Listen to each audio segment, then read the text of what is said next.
buka puasa, Mira kena baca doa dulu. Baca doa. Yuk.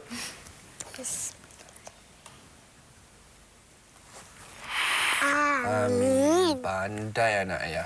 Okey, yuk makan. Ayah, lama lagi ke nak hari raya, Ayah?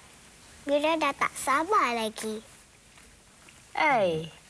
Kenapa ni tak sabar-sabar sangat? Pasal Mira nak pakai baju baru, kasut baru, handbag baru untuk isi duit collection. Amboi. Tengok mak nenek ni. Bukan main lagi, Ni besok lusa nak air raya. Mira ada ponteng puasa tak? Sekali dua je ponteng. Tapi overall, okey. Macam inilah anak ayah. Baru boleh sambut raya nanti. Okey, makan. Tapi kalau tak puasa boleh hari raya tak, Ayah? Mira ni ada-ada je lah. Dulu masa ayah kecil-kecil kan, ayah pun macam Mira juga tahu. Tak sabar nak tunggu hari raya. Tapi bukan pasal ayah nak jalan pergi collection tau. Mira tega pasal apa? Pasal ayah nak main bunga api. Salah. Pasal ayah nak makan ketupat. Ketupet? Salah. Okeylah, Mira giraplah. Pasal apa? Pasal ayah nak tengok rancangan kanak-kanak SBC.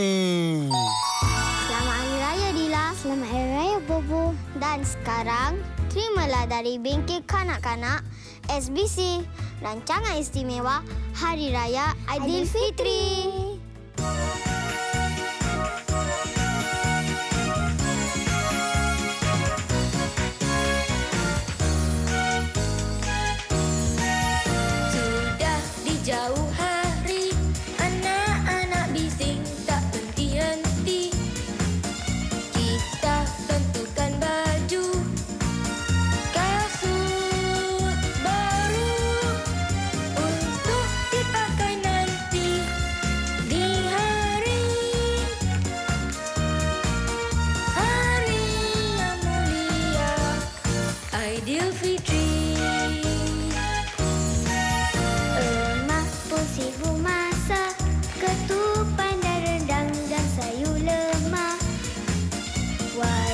Dan kuih lapis, roti rendis, Acung, Mama dan Joni, Mutu Sani.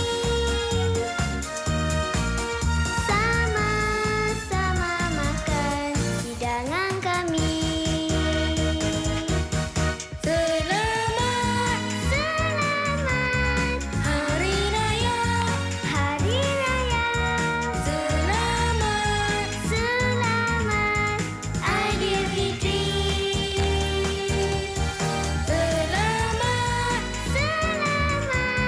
Hari Raya, Hari Raya. Selamat Aidilfitri. Selamat Hari Raya, Hari Raya. Selamat Aidilfitri. Selamat Hari Raya, Hari Raya. Selamat Aidilfitri. Aidilfitri.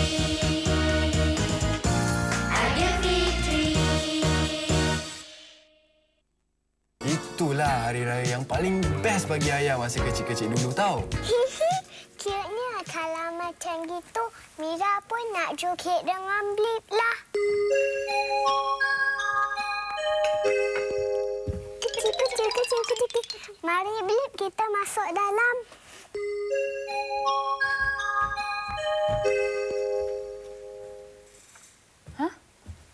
Blip? Siapa Blip?